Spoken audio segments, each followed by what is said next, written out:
troisième quand j'ai arrêté. Moi, je travaillais pas à l'école parce que je voulais que ma mère s'occupe de moi.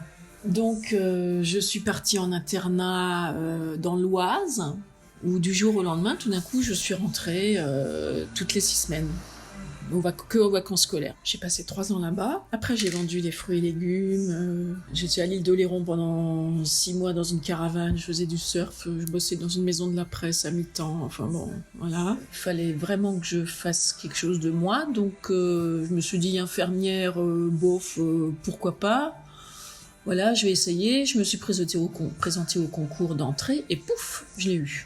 J'étais dans un service de chirurgie infantile, orthopédie, traumato. Un week-end sur 2, mon ex-mari, qui était chirurgien de la main, beaucoup de garde, jamais là le week-end, je me suis dit, cet enfant, il va être élevé par les nourrices. Donc j'ai passé le concours de l'éducation nationale. Infirmière éducation nationale, on a tous les week-ends, tous les jours fériés, les vacances scolaires. C'est infirmière dans les établissements scolaires. Comme très vite, je me suis quand même ennuyée dans ce job-là. J'ai beaucoup axé mon truc sur la détection de la maltraitance. Et un jour, j'ai eu affaire à une situation de maltraitance où les gamins, il est venu me dire ce qui se passait à la maison. J'en ai parlé à l'éducation nationale qui m'a dit oui, on s'en occupe demain, donc rebelote. Je me suis dit ça, c'est pas possible, l'enfant, il peut pas rentrer chez lui.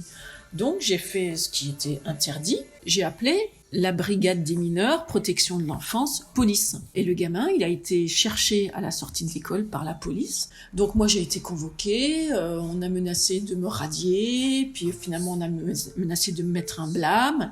Donc j'ai argumenté mon truc et avec une collègue, la responsable de la médecine scolaire, on a créé ce qui s'appelle cellule enfance en danger et il y a eu un partenariat, éducation nationale, brigade des mineurs.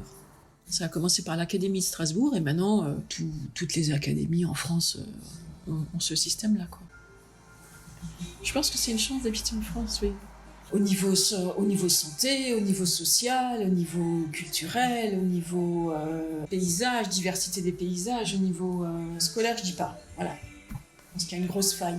Une grosse faille, quoi. Ben, je vois, moi, avec mon aîné, ça a été un enfer, quoi. C'est ma croix, quand même, cet enfant, hein. Dès qu'on sort de la norme en France, au niveau scolaire, c'est une vraie douleur, quoi.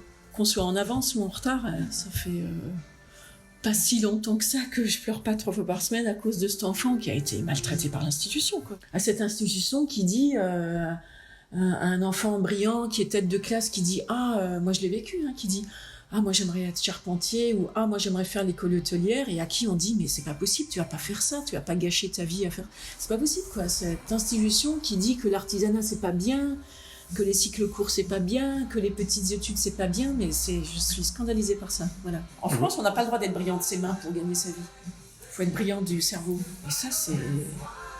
Quel dommage, quoi.